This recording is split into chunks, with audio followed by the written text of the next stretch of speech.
Hey guys, welcome back to my channel. In today's video, I'm going to show you how to fix Instagram message request not showing in your iPhone. First, check your internet connection. Make sure your iPhone is connected to Wi-Fi or mobile data.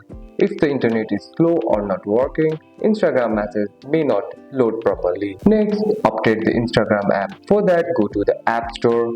In the search bar, search for Instagram.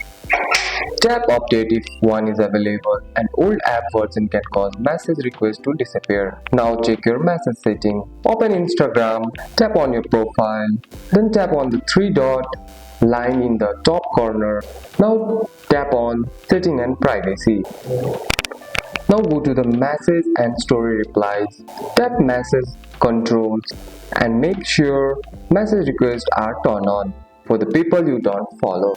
Also check if your account is set to private. Private account may limit yours who can send message. You can change it this in privacy setting if needed.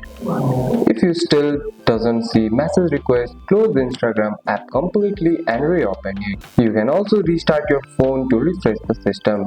And that's it. That's all for today's video guys.